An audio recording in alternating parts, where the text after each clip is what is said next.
ሰላም ለእናንተ ይሁን። እንደምን አላችሁ? እግዚአብሔር ስም የተመሰገነ ይሁን። ኦሪት ዘጸአት ምዕራፍ 33 ቁጥር 13 ላይ ያለውን ቃል አብረን እንከፋፈላለን። አሁንም በፊት ሞገስን አግኝቼ እንደሆን አውቅ ዘንድ በፊትም ሞገስን አገኝ ዘንድ መንገድን እባክህ አሳየኝ። ይህም ሕዝብ እንደሆነ ተመልከት። አብዛኛው አገልጋይ የተወሰነ መገለጥ፣ የተወሰነ ቪዥን፣ የተወሰነ ድሪም ካየ፣ የተወሰነ ፕሮፌሲ ካየ ከዛ በኋላ ላይ ጸለይ ይችላል። ከዛ በኋላ ላይ ተጋ ይችላል። በፊት እንደሚንከባለለው፣ በፊት ክብርን አሳየኝ እንደሚለው፣ በፊት ደጅ እንደሚጠናው፣ በፊት እንደሚጸልየው፣ እንደሚጾመው ላይ ቀጥል ይችላል።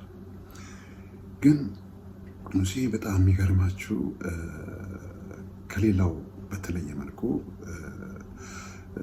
አብዛኛው አገልጋይ የተወሰነ መገለጥ ካለው ሁሉን ያወቀ የበቃ ይመስላልና፣ ግን ሙሴ እግዚአብሔር ሰው ከባልንጀራው ጋር እንደሚነጋገር ፊት ለፊት እየተነጋገረው እንኳን የበለጠ ከሱ ጋር ህብረትን ማድረግ፣ እሱን ዲፕሊ ማወቅ ይፈልግ ነበር። አሁንም አውቅ ዘንድ አለ። እንግዲህ ሰው እግዚአብሔር ፊት ለፊት እኮ እያወራው ነው፣ እየተነጋገረው ነው። ግን እንደዛም ሆኖ ይበልጥ አሁንም አውቅ ዘንድ ይላልና፣ አውቅ ዘንድ በፊትም ሞገስ አገኝ ዘንድ መንገድን እባክህ አሳይ። አንተን የማውቅበትን መንገድ፣ ስለ አንተ የምረዳበትን መንገድ አሳየኝ።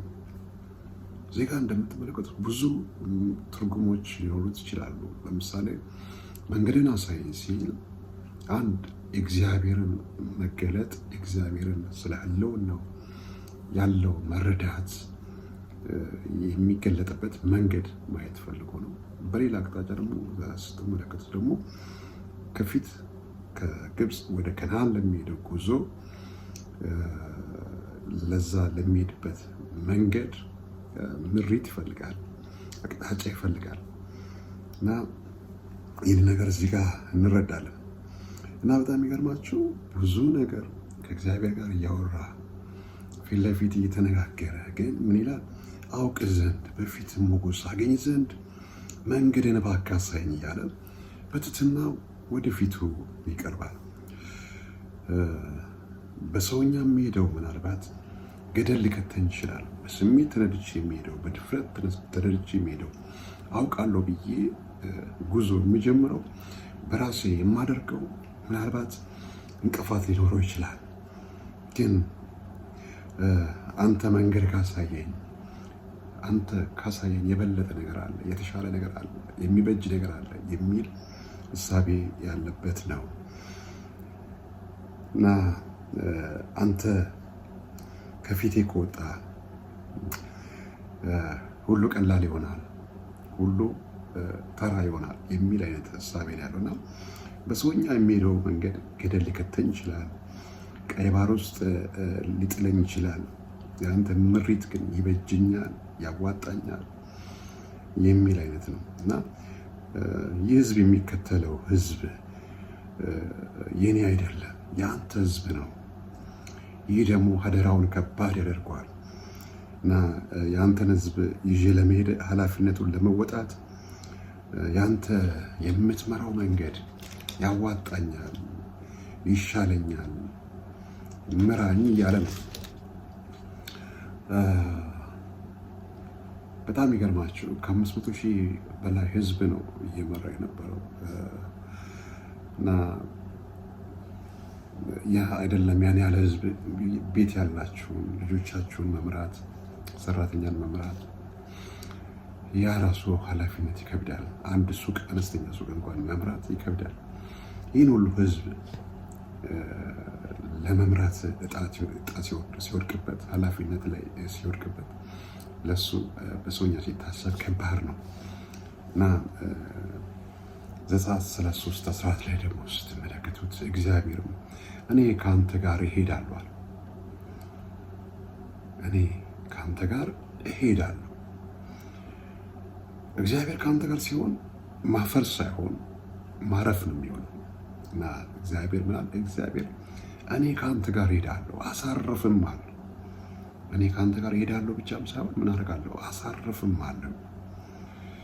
ስለዚህ እግዚአብሔር ከአንተ ጋር ሲሆን ማፈር ሳይሆን ማረፍ ነው የሚሆነው። እሱ አብሮ ሲሄድ ጠላት አብሮ አይሄድም። መሰናክል አብሮ አይሄድም። ደጋሚ አብሮ አይሄድም። ሟርተኛ አብሮ አይሄድም። ጠንቋዩ አብሮ አይሄድም። የእግዚአብሔርን ክብር ሊቋቋም ስለማይችል። ሃሌሉያ።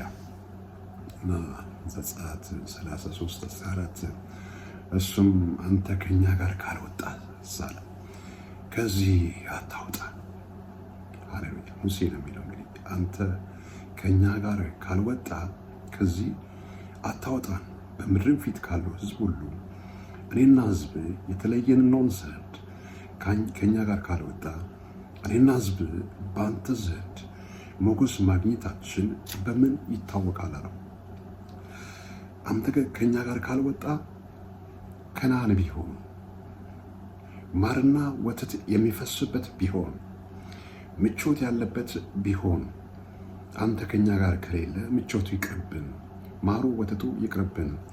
አንተ ያለበት የትም ይመቻል፣ አንተ ያለበት የትም ከነዓን ነው የሚል አይነት እሳቤ ነው ያለው እና አንተ ከኛ ጋር ካልወጣ ከነዓን ማርና ወተት የሚፈስበት እንኳ ቢሆን ይቅር፣ አንተ ባለበት ሁሉ ከነዓን አለ የሚል ይመስላል። ዘጸአት 33:17 ደግሞ ስትመለከቱት እግዚአብሔር ሙሴን በፊቴ ሞገስ ስላገኘ በስምህም ስላወቅኩ ይህን ያልከውን ነገር አድርጋለሁ አለው። ሙሴ ያለው ነገር ነበር። ሞገስ ስጠኝ ብሎ ነበር። አብረኝ ውጣ ብሎ ነበር። ይህን ያልከውን ምን አደርጋለሁ? አደርጋለሁ። ሃሌሉያ። እግዚአብሔር ሞገስ ሲሰጠን፣ ሃሌሉያ፣ ህዝብ ይሰማል። እግዚአብሔር ሞገስ ስለሰጠው 500,000 ሰዎች ሊሰሙት ሊከተሉት የቻሉት። እግዚአብሔር ሞገስ ካልሰጠ 5 ሰው እንኳን ከአብሮክ ለመውጣት አብሮክ ለመሄድ አስቸጋሪ ነው ማለት ነው እና እግዚአብሔር ሞገስ ሰጠው እና ሞገስ ሰጠው። አብሮትም ደግሞ አብረኝ ውጣ ያለው ይህን ደግሞ እናደርጋለሁ አድርግልሃለሁ፣ ሞገስ ሰጥቻለሁ፣ እንዲሁም ደግሞ አብሬ እወጣለሁ እያለው ነው እና ዘጸአት 33:19 ደግሞ ስታዩት ሙሴ በተጨማሪ እሱም እባክህ ክብርን አሳየኛል። ሃሌሉያ። በስም አውቄአለሁ ብለኛል፣ ሞገስ ሰጥተኛል፣ እንዲሁም ደግሞ አብሬ እወጣለሁ ብለኛል። አሁን ደግሞ ክብርን አሳየኛል። እርሱም እባክህ ክብርን አሳየኛለሁ። ክብር ካለ መንገድ መምራቱ አይከብድም። የእግዚአብሔር ክብር ካለ ተሰሚ ትሆናለህ። የምትናገረው ተቀባይነት ይኖረዋል። ሃሌሉያ። ለተማሪዎቹ ኮንፈርት ትሰጣለህ፣ ተሰሚነትን ታገኛለህ። ክብር ካለ መንገድ መምራቱ አይከብድም። ተራራው ቁልቁለቱ አይከብድም። ሸለቆ ሜዳ ሸንተረሩ አይከብድም። የትኛውም ስፍራ የእግዚአብሔር ክብር ካለ አይከብድም። አንተ አብረህ ካለ ቀላል ነው። አንተ ከኔ ጋር ከሆንክ፣ ሞገስ ካለ፣ ክብር ከኔ ጋር ካለ ህዝብ መምራት ልምድ ባይኖረኝም ቀላል የሚል ይመስላል። ሃሌሉያ። አንተ ከኔ ጋር ካለ፣ ክብር ከኔ ጋር ካለ 500,000 ህዝብ መምራት አይከብድም። ለሰው አይምሮ ባይመችም የእግዚአብሔር ኃይል ካለ ግን ቀላል ነው። ምንም በእጁ ባይኖር፣ ሃሌሉያ፣ ምንም የስራ ልምድ መምራት ባይኖረው አለኝ የሚለው ይህ ነው የኔ ስልጣን፣ ይህ ነው የኔ አቅም፣ ይህ ነው የኔ ጉልበት የሚለው በሰውኛ ምንም ነገር ባይኖረው ግን ከሱ ጋር ያለው በዓለም ካለው ስለሚበልጥ፣ ሃሌሉያ፣ ለሰውኛ አይምሮ ባይመችም የእግዚአብሔር ኃይል ካለ ነገር ቀላል ነውና ምንም በእጁ ባይኖር የሚተማመንበት ነገር ባይኖር እሱ ካለ ሁሉ እንዳለ ተረድቷል እና የትም ቀላል እንደሆነ ተረድቷል እና ክብሩ የእግዚአብሔር ክብር እንደሚያስከብር ሙሴ ተረድቷል። ዘጸአት 33 ላይ እግዚአብሔርም እኔ መልካምነቴን ሁሉ በፊት አሳልፋለሁ፣ የእግዚአብሔርም ስም በፊት አውጃለሁ፣ ይቅር እምለውንም ይቅር እላለሁ፣ የምምረውንም እምራለሁ አለ እና የእግዚአብሔር መልካምነት ነገሮችን ሁሉ መልካም ያደርጋል። መልካም ያልነበሩትን መጥፎ የነበሩትን ነገሮች እንኳን የእግዚአብሔር መልካምነት አብሮ ሲሆን ወደ መልካምነት ወደ ግሩም ነገር መቀየር ይችላል። የእግዚአብሔር መልካምነት አብሮ ሲከተል አብሮ ሲሰለፍ ያኔ ተራራው ይሆናል፣ ይስተካከላል፣ ሸለቆ ይሞላል። የእግዚአብሔር መልካምነት መልካም ያልሆነው ነገር እንኳን መልካም መንገድ እንዲሆን ያደርጋልና የእግዚአብሔር ስም በፊቱ ሲታወጅ ምድረ በዳ ያንን ስም ያውቋል፣ ሸለቆ ያንን ስም ያውቋል፣ ድንጋዩ ያንን ስም ያውቋል። ለዛ ስም ይታዘዛል። ለሙሴ ያልታዘዘ ለዛ ስም ምን ይሆናል? ይታዘዛል። የእግዚአብሔር ስም በፊት አውጃለሁ። ሃሌሉያ። ያንን ስም ምን ይለዋል?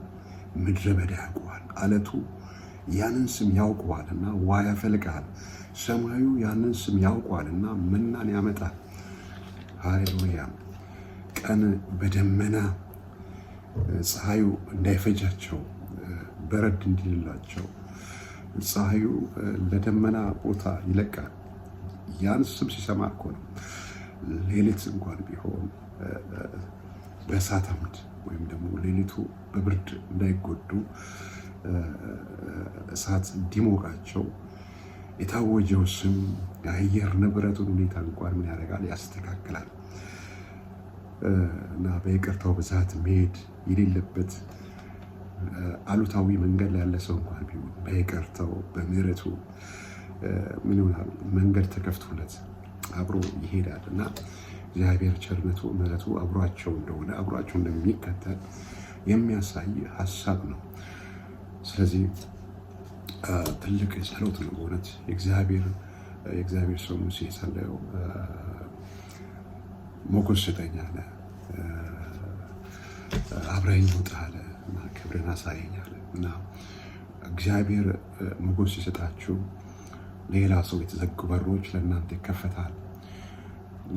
እግዚአብሔር ሞገስ ሲሰጣችሁ አሕዛብ እንኳን ለእናንተ ይገዛል። እግዚአብሔር ሞገስ ሲሰጣችሁ ለሰዎች የማይቻል ለእናንተ ይቻላል። ለሰዎች የተዘጉ በሮች ለእናንተ ይከፈታሉ። ለሰዎች አይቻልም የተባለ ለእናንተ ይቻላል። የእግዚአብሔር ሞገስ አብሯችሁ ሲሆን በር አውቆ ይከፈታል።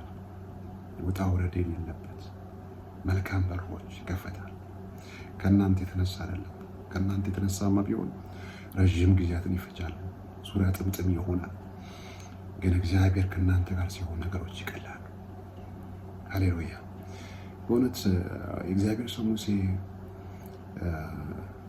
እግዚአብሔር ካልወጣ ከኛ ጋር ካልወጣ አንተ ከኛ ጋር ካልወጣ አንወጣም ማለቱ የሚገርም ነው።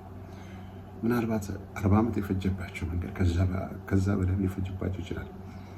እግዚአብሔር አብሯቸው መውጣቱ ብዙ ነገሮቻቸውን አስተካክሏል። እነሱ አብሮት የሄዱት ህዝቦች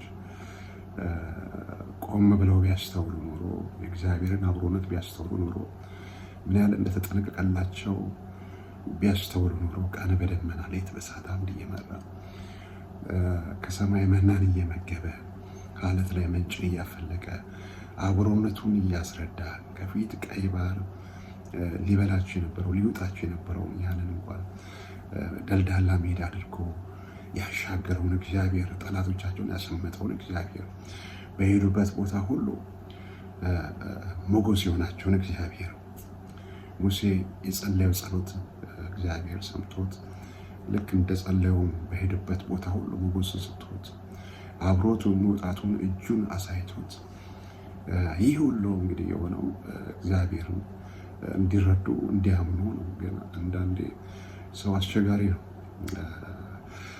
ያን ሁሉ ታምራት እያደረገ ወደኋላ ይመለከቱ ነበር፣ ወደ ሽንኩርቱ ይመለከቱ ነበር፣ ግብፅ ይሻለናል ይሉ ነበር። እግዚአብሔር ግን በድንቅ አመራር ነበር የመራቸው፣ በታምራት እጅ ነበር የመራቸው። ሃሌሉያ። እና እግዚአብሔር የሚያስብላችሁ የተሻለ እግዚአብሔር እንደ ዓይን ብሌን ይጠነቀቅላችኋል። እዚህ ላይ እንደምታዩት ምን ያህል እግዚአብሔር እንደሚሳሳ እንደሚራራላችሁ የምታዩት እኔ በተረዳሁት እረዳለሁ። እንግዲህ ቀን እንኳን ፀሐዩ ሀሩሩ እንዳይፈጃቸው ምን ያህል አየር ንብረት ለመለወጥ በደመና እንዲሄዱ ያደረጋቸው፣ ሌሊት እንዳይበርዳቸው እሳት ማድረጉ የሆነ እንግዲህ እግዚአብሔርን ምን ያህል ለሰው ልጅ እንደሚሳሳ እንደሚጠነቀቅ የሚያሳይ ነገር ነው። በውሃ ጥም እንዳያልቁ አለት ላይ ምንጭ ሲያፈልቅ ታያላችሁ። እንዳይራቡ እንዳይጠሙ የሚጠነቅላቸው ነገር ታያላችሁ። እግዚአብሔር ሩሩ ነው። እግዚአብሔር ማሪ ነው። እግዚአብሔር ቸር ነው። ሃሌሉያ።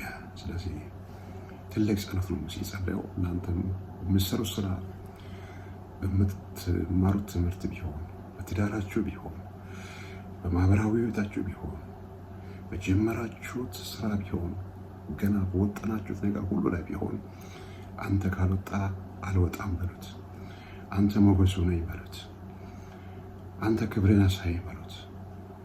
በክብር ሸፍነኝ፣ በበደል ሳይሆን፣ በጥፋት ሳይሆን፣ በኃጢአት ሳይሆን፣ ክፉ ሳይሆን በአንተ ክብር ልሸፈን በሉት። ከፊቴ ጠላት ሳይሆን አንተ ቀደም በሉት። ከፊቴ ደጋሚ፣ ሟርተኛ፣ ገርጋሪ ጠላት ሳይሆን አንተ ከፊቴ ቅደም። ክብሬ ከፊቴ ይቅደም፣ እጅ ከፊቴ ይቅደም በሉት። ያኔ በድል መውጣት በድል መግባት ይሆናል። እግዚአብሔር አብዝቶ ይባርካችሁ። ይህ መልእክት ጠቅሟችሁ ከሆነ ሌሎች ደግሞ እንዲጠቀሙ ሼር አድርጎ፣ ላይክ አድርጎ፣ ኮሜንት ጻፉ። ስለ ሁሉ እጅግ አድርጌ እግዚአብሔርን አመሰግናለሁ። በብዙ ተባረኩልኝ።